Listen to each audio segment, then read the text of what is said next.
Hello les amis, j'espère que vous allez bien. On se retrouve aujourd'hui pour faire mon récap du mois de février. Donc c'est parti, j'ai lu 25 livres. Donc on y go. Donc en premier, on va commencer par Bodyguard tome 4 de Laura S. Wilde Jackson. Moi j'ai beaucoup aimé ce livre, hein. J'adore tous les livres de Laura. Celui-là ne fait pas exception à la règle. Je l'ai trouvé hyper bien écrit, hyper fluide. Les actions ne sont pas bâclées. Vraiment tout est hyper bien écrit. Les personnages sont hyper attachants. On les connaît depuis le tome 1. Et en fait on voit une belle évolution entre eux du tome 1 jusqu'au tome 4. Non franchement c'est une belle histoire d'amour entre deux âmes sœurs. Et moi j'adore j'adore ce genre de livre, donc franchement j'ai pu que aimer. Les tropes principales c'est Bodyguard, la sœur de mon meilleur ami, véritable amour, âme sœur et tout. Donc franchement je peux que vous conseiller ce livre. En deuxième j'ai lu La princesse de papier, le tome 1 des héritiers de Erin Watt. Franchement j'ai mis 4,5 sur 5. Franchement c'est un bon livre. J'ai beaucoup aimé les personnages, ils sont à la fois attachants et détestables. C'est hyper bien écrit, c'est fluide, je trouve que ça va vite. Je trouve que les actions ont un bon déroulé dans l'histoire, pas que ça va vite. Non franchement j'ai beaucoup aimé ce livre et la saga en général. Le seul petit bémol c'est que je pense que je le lis trop tard pour vraiment aimer ce livre. Dans le sens où c'est bien, je pense quand on est au lycée, etc. Moi qui suis plus âgée, entre guillemets, qui suis plus au lycée ou au collège, je pense que ça m'a moins touchée. Mais franchement, j'avais quand même beaucoup aimé. Donc les tropes principales, c'est lycée, nouvelle famille, trahison, ennemi. Parce que vraiment, les deux personnages principaux se détestent. Mais franchement, non, c'était un très bon livre. Alors, j'ai lu le tome 2 du coup des héritiers, le prince brisé de Erin Watt, et franchement la fin du 1 m'a laissé sans voix, donc j'ai vraiment beaucoup appréhendé le deuxième tome, mais qui finalement m'a beaucoup surprise, je vous le dis. Et franchement j'ai eu beaucoup de mal au début à cause de la fin du premier, mais finalement le personnage principal masculin s'est beaucoup rattrapé, ce qui a fait que ça allait beaucoup mieux, j'ai beaucoup plus apprécié. Par contre, attention, ils abordent des sujets très durs dans ce tome, donc renseignez-vous avant. Mais je trouve qu'ils l'abordent de façon plutôt, entre guillemets, facile et compréhensible pour tous. Et du coup, c'est ça que j'ai trouvé bien, que du coup ça s'adresse à un public assez jeune et que du coup ça soit écrit à ce qu'ils comprennent. Du coup, j'ai trouvé ça cool. Non, vraiment, j'ai beaucoup aimé ce livre. Et la fin aussi m'a laissé sans voix. En fait, toutes les fins sont à suspense et nous laissent sans voix pour qu'on ait envie de lire le prochain. Les tropes principales, c'est l'abandon, la famille et la trahison. Mais vraiment, la trahison, on en voit dans tous ces tomes. Mais vraiment. Donc, j'ai lu le tome 3, La prison dorée, le tome 3 des héritiers, de Erin Watt, toujours. J'ai beaucoup apprécié le tome 3. J'ai mis 5 étoiles sur 5. Je pense que c'est mon préféré de la première trilogie.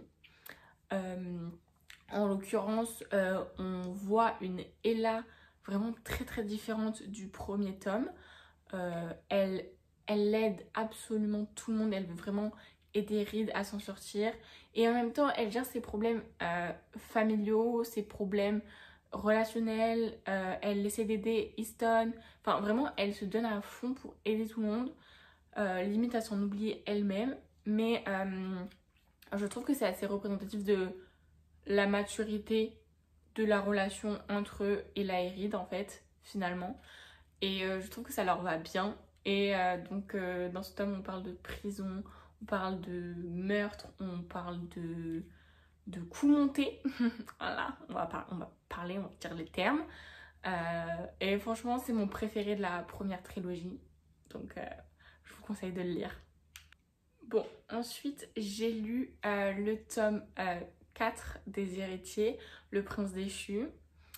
Donc là, on suit Easton et franchement, j'étais hyper excitée de découvrir Easton plus en profondeur, d'apprendre plus à le connaître, etc. Et j'ai vraiment été surprise. Je sais pas si c'est agréablement ou pas, mais en fait, je le voyais pas du tout comme ça. Je le voyais pas avoir autant de problèmes.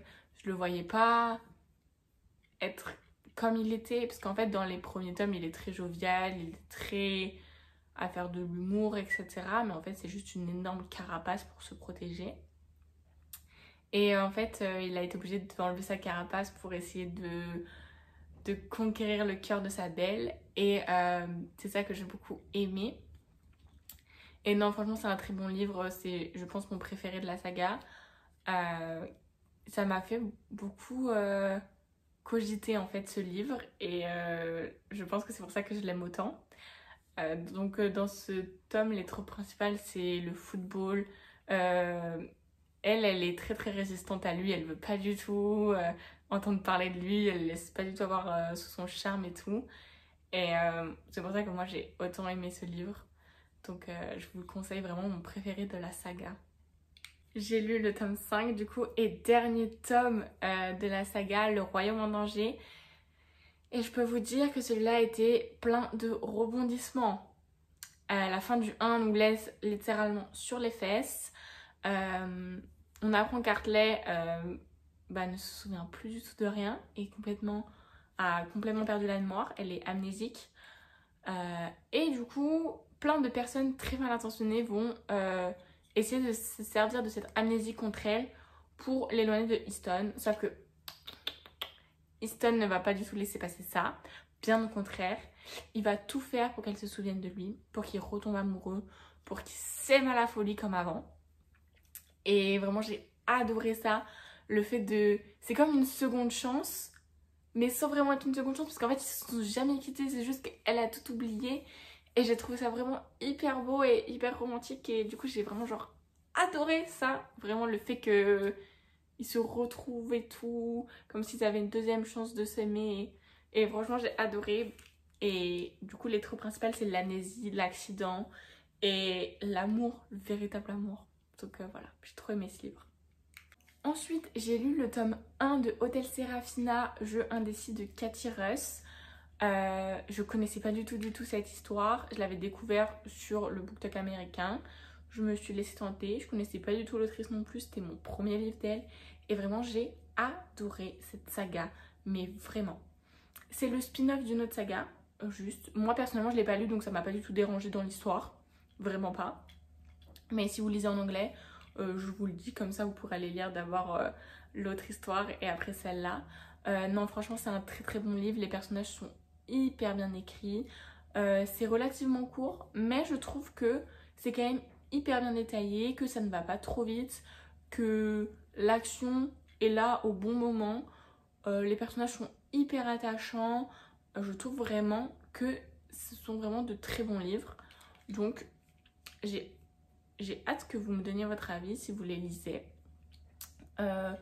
Les tropes principales de ce tome, c'est bodyguard, chef de cuisine, tentative de meurtre, complot et surtout amitié qui devient amour. Ensuite, j'ai lu le tome 2 de Hôtel Serafina, jeu sensuel de Cathy Russ. C'est, je vous le dis, le tome que j'ai un peu le moins aimé de la saga. Parce que du coup, on suit un couple qui est déjà un couple. Et du coup, j'ai moins aimé. Et j'ai quand même aimé les personnages, j'ai quand même aimé l'histoire. C'est une histoire de complot, de passé qui ressurgit, de trahison, de manque de confiance, etc. J'ai quand même beaucoup aimé l'histoire, mais j'ai trouvé dommage que ce soit sur un couple qui est déjà un couple. J'aurais préféré que ce soit sur des gens qui n'étaient pas en couple. Sachant qu'ils étaient très bien dans leur couple, ils étaient heureux et tout, donc j'ai trouvé ça dommage. Mais j'ai quand même bien aimé l'histoire, etc.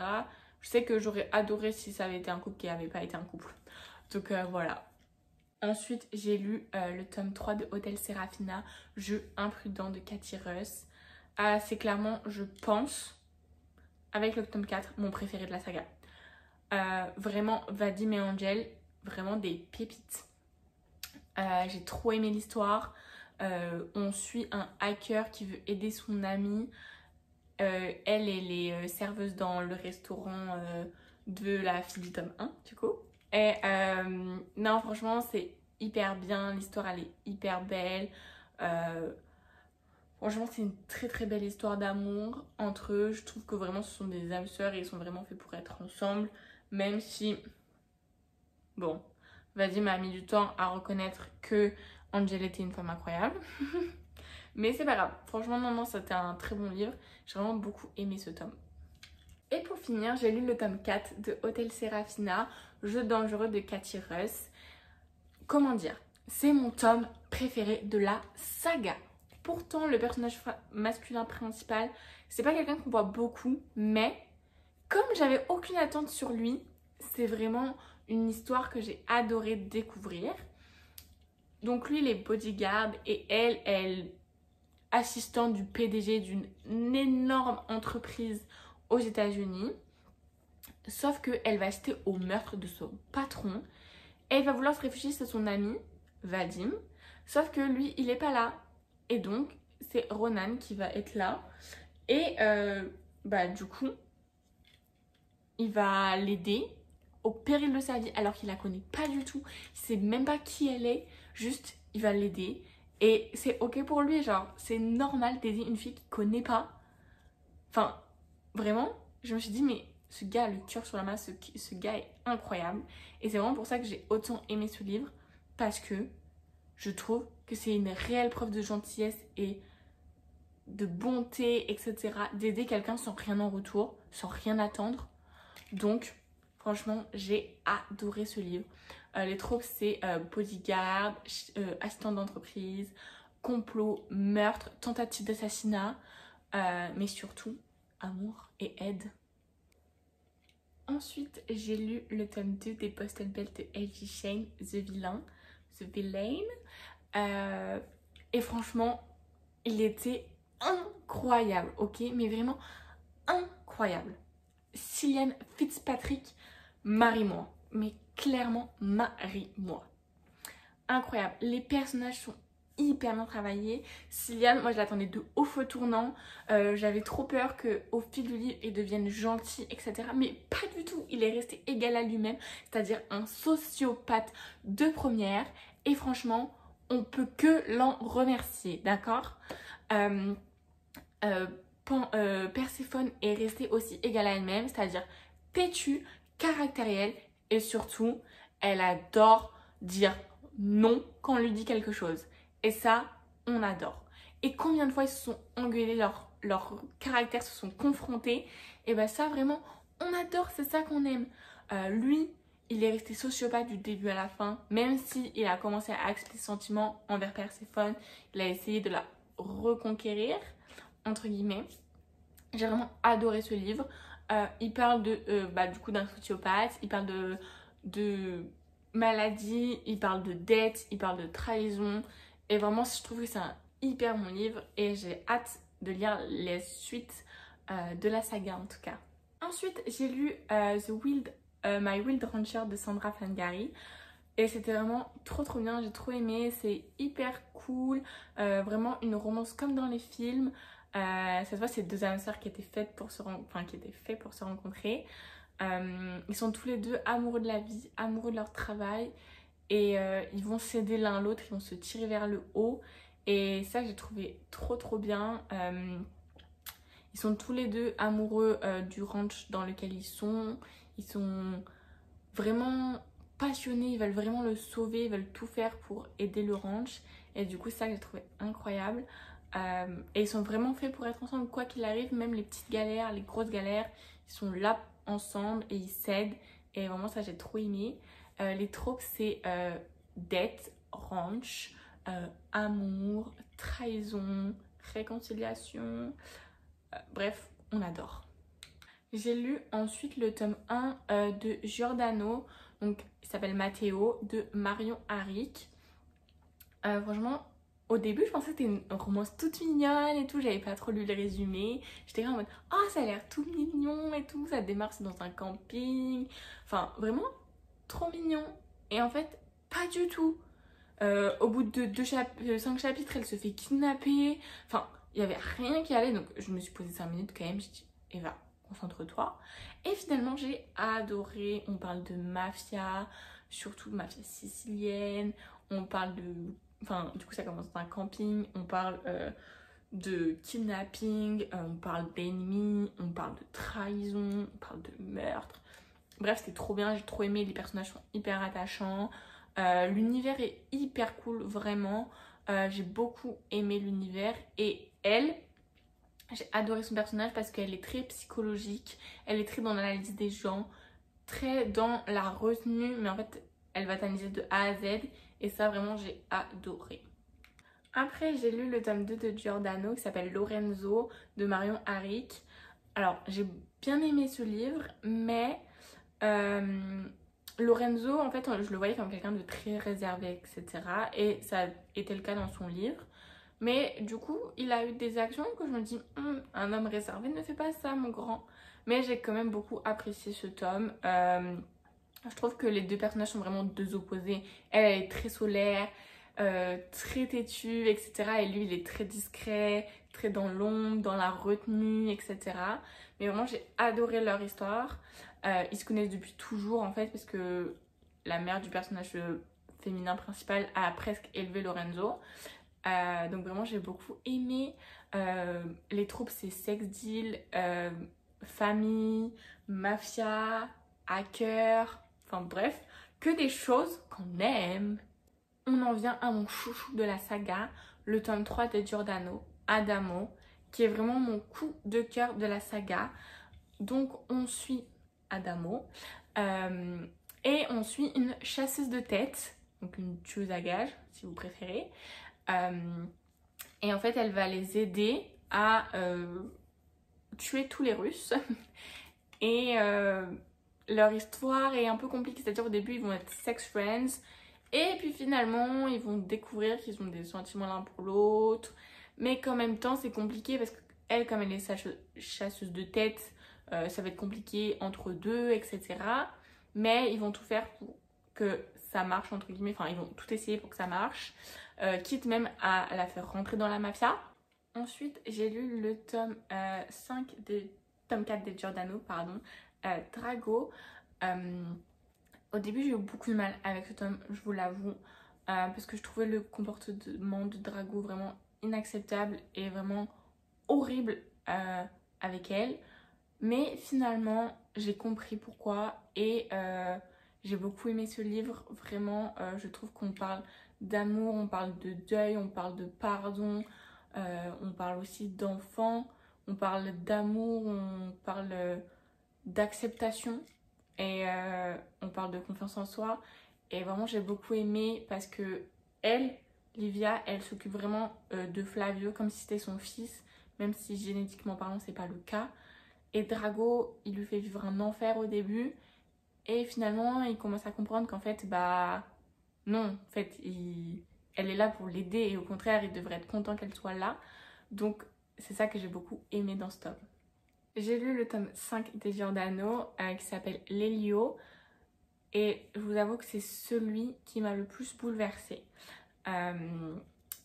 Les personnages se connaissent depuis relativement longtemps, je dirais. Et en fait, dans toute la première partie du livre, ils sont pas du tout ensemble, ils sont vraiment séparés. Et au début, j'avais beaucoup de mal parce que je me dis, mais elle est où la romance, elle est où l'histoire d'amour? Et finalement, j'ai compris qu'en fait, fallait qu'ils nous montrent ce qui s'était passé dans le passé de Moira pour comprendre la femme qu'elle est devenue dans la partie 2, pour comprendre bah, pourquoi elle en est là aujourd'hui et surtout pourquoi elle a besoin de se reconstruire, pourquoi elle a besoin de l'aide de Lelio, pourquoi pourquoi il se passe ce qui se passe en fait. Par contre, faites attention au trigger warning, s'il vous plaît, vraiment.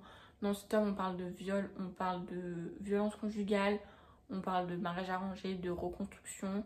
Mais s'il vous plaît, faites attention avant de lire ce livre. Merci. Ensuite, j'ai lu Chasse à l'homme, tome 1, L'homme de la situation de Vanessa Val. Et vraiment, ça a été un coup de cœur. Je ne connaissais pas du tout cette autrice. C'était la première fois que je lisais un livre d'elle. Et franchement, j'ai adoré, messieurs dames, adoré. En plus de la beauté du livre, bien évidemment, j'ai adoré les personnages, j'ai adoré la romance. Pourtant, je suis pas trop patron employé d'habitude, mais là, je trouvais que c'était tellement bien écrit, c'était tellement fun. J'avais aussi l'impression d'être dans un film en fait, et que vraiment, c'est ce qui a fait que j'ai adoré ce livre, vraiment. Donc en fait, elle envoie sans faire exprès un questionnaire de sexualité à son patron. Euh, Sauf que lui, il la trouve attirante dès la première fois qu'il l'a vue. Sauf qu'elle, elle veut pas du tout sortir avec lui. Enfin, c'est son patron, quoi. Mais bon, les choses en entraînant une autre, etc. Euh, Ils vont finir par sortir ensemble. Et vraiment, j'ai adoré. Elle a pas du tout confiance en elle. Mais vraiment, genre, zéro confiance en elle alors qu'elle est magnifique. Et j'ai trop aimé la relation patron-employé entre les deux. Vraiment pépite. Ensuite, j'ai lu The Mafia Chronicles tome 3. Bound by Hearted, de Cora Reilly. Franchement, c'est mon préféré de la saga. Je ne les ai pas tous lus encore, mais je le sais, c'est mon préféré. Matteo, je l'attendais avec impatience de lire le tome sur lui. Et franchement, je ne suis pas du tout, mais alors pas du tout déçue. Vraiment. Diana, elle lui a fait vivre un enfer. Il a traversé la terre entière pour la retrouver. Mais c'est pas grave. Ça prouve qu'il l'aime vraiment et qu'il est amoureux d'elle. Franchement, comment il l'a suivi partout, il l'a pisté le meilleur chasseur. Et en fait, bah, elle s'est rendue compte qu'elle pouvait pas vivre sans lui à un moment donné. Et que du coup, bah, même si Lucas l'a poussée dehors, et vraiment ça m'a énervé. Lucas, mêle-toi ton cul, s'il te plaît. Même si Lucas s'en est mêlé, elle a préféré rester et être avec Matteo quoi qu'il arrive. Et ça, j'ai trouvé ça trop beau. Même s'ils sont tous les deux restés vraiment bornés et têtus jusqu'à la fin, ils sont restés égales à eux-mêmes. Et c'est ça qu'on aime. Les troupes, c'est mariage arrangé, fuite, trahison, réconciliation et surtout sex deal. Ensuite, j'ai lu Dear Ava de Ilsa Maden Mills. Pardon. J'ai beaucoup aimé ce livre. En fait, c'est un mix entre un thriller et une romance. Parce qu'on cherche qui a agressé sexuellement Ava. Et en fait, bah, franchement, j'ai adoré. J'ai adoré, même si le suspect était, à mon avis, un peu trop évident. Franchement, j'ai adoré ce livre. Il est hyper bien écrit. C'est hyper prenant en fait l'histoire, savoir qui, pourquoi, comment, sachant que on a 4 suspects et que même si le suspect évident est l'un des 4, on a quand même oui mais c'est peut-être lui et on nous dit pourquoi ce serait peut-être lui et ça du coup j'ai trouvé ça vraiment trop cool. En tout cas non j'ai vraiment adoré. Par contre attention au trigger warning s'il vous plaît, on parle d'agression sexuelle, on parle de haine, on parle d'agression physique. Mais surtout on parle de vengeance et on parle d'un vrai amour sincère qui finissent par se retrouver donc ça vraiment ça m'a fait lâcher ma petite larme. Ensuite j'ai lu le tome 1 de Fake Mariage, donc Fake Dating de Nicole Snow. J'ai beaucoup aimé. Là encore j'ai l'impression d'être dans un film en fait, un jeune papa célibataire à qui la fille veut prendre des cours de dessin et se retrouve avec une prof littéralement canonissime à lui donner des cours. Lui c'est un ancien de l'armée, etc. Et je trouve que l'histoire était bien écrite, mais je trouve que la fin était un peu rapide, un peu même bâclée je dirais. Mais sinon soit l'histoire entre les deux personnages est hyper bien écrite, hyper bien travaillée. On nous sort un complot à la fin, mais vraiment genre à la fin. Et je me dis bah il aurait dû nous le sortir avant ou au moins nous laisser des indices pour qu'on le comprenne. Mais c'est pas grave, j'ai quand même beaucoup aimé. Je trouve que c'était quand même hyper bien écrit. Les troupes, c'est parents-prof, du coup. Complot, trahison, fake dating, tentative de meurtre. Bref, tout ce qu'on aime, quoi. Ensuite, j'ai lu Love Me Wild de Elise Bourges. Et c'était vraiment pépite. Un enemies to lovers de qualité, les amis. Quand je vous dis de qualité, de qualité. Il y a 450 pages, ils se détestent pendant 430 pages. D'accord? Voilà, tout est dit. Même si à un moment ils se rapprochent un petit peu, on pense qu'ils commencent à devenir amis, mais en fait, que nenni. Ils ont décidé de rester ennemis jusqu'au bout. Non, franchement, c'est hyper bien écrit. J'aime beaucoup, j'ai beaucoup aimé le travail autour des personnages, etc. Je trouve qu'ils sont hyper bien écrits. L'Enemies to Lovers, c'est incroyable. Par contre, on aborde des sujets très durs dans ce livre. Donc, s'il vous plaît, faites attention avant de le lire. On parle de deuil, on parle d'accident, on parle de comment faire son deuil, comment vivre avec, etc. Et en fait, c'est deux personnages torturés qui finalement vont finir par se retrouver à la fin et être heureux. Et Dieu merci, sinon vraiment j'aurais pleuré tous les larmes de mon corps. Mais ils ont tous les deux un deuil à faire, ils vont s'aider mutuellement, mais ils ont aussi besoin de faire leur deuil chacun de leur côté. Ensuite, j'ai lu Les règles du jeu numéro 1, Ne jamais sortir avec un sportif de Natasha Madison. J'ai adoré ce livre, ok. On a une jeune femme qui veut se venger de son ex qui se marie littéralement 4 mois après avoir rompu avec elle parce que, je cite, j'ai trop de travail. Elle envoie un message à son hockeyeur préféré et elle lui demande est-ce que tu veux pas être mon date pour le mariage de mon ex? Et lui dit ok ma belle, c'est ok pour moi, on y go. Et en fait il va littéralement traverser le pays pour la rencontrer pour la première fois. Et je trouve que vraiment c'est lui il va tomber red dingue dès le début. Et elle va avoir beaucoup de mal à faire confiance, etc. Et en fait du coup on va se retrouver dans une relation où il fait plein de petites attentions, c'est trop mignon. Il lui montre qu'il est attaché à elle, etc. Et elle, maintenant, elle n'a plus qu'à accepter ça. Et du coup, moi, j'ai adoré le principe et le concept. Franchement, c'est une très très belle histoire. Les tropes, c'est ok, vengeance, fake dating, coup de foudre. Donc franchement, incroyable. J'ai lu ensuite Règle du jeu numéro 2. Ne jamais coucher avec un sportif. J'ai beaucoup aimé, sauf que j'ai trouvé dommage que les jumelles, donc Zara et Zoé, Zara qui est dans le tome 1, Zoé dans le tome 2, soient similaires niveau caractère. Par contre, Victor était incroyable, je l'ai adoré. On parle de son addiction à la cocaïne, on parle de sa rémission, on parle de comment il a fait pour s'en sortir. Et ça, vraiment, j'ai adoré. J'ai aussi beaucoup aimé le fait que Zoé, avant de penser au fait qu'elle tombe amoureuse de lui, soit là pour lui, pour l'aider, être son amie. Et du coup ça, j'ai trouvé ça vraiment hyper bien. Et ça montre que bah on est là pour les gens.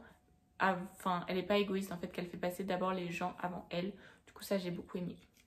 Et pour finir, le dernier livre que j'ai lu, c'est Les règles du jeu numéro 3. Ne jamais passer plus d'une nuit avec un sportif. Et vraiment j'ai adoré ce tome. On suit Vivienne qui est meilleure amie avec la sœur des jumelles. Et en fait, nous on la connaît comme étant la charreau de service qui sort jamais deux fois avec le même mec, ou jamais deux fois avec le même mec.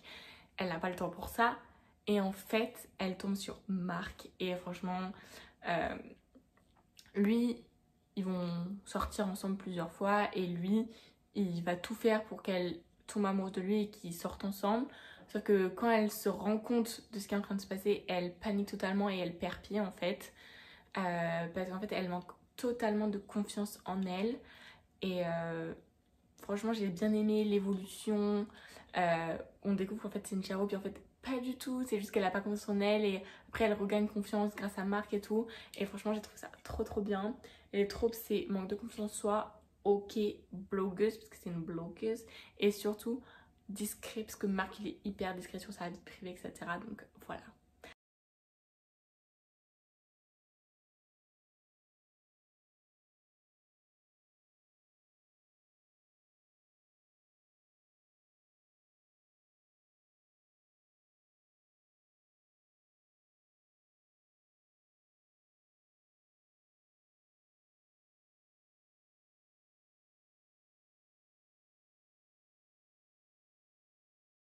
I get dirty thoughts about you. They get worse when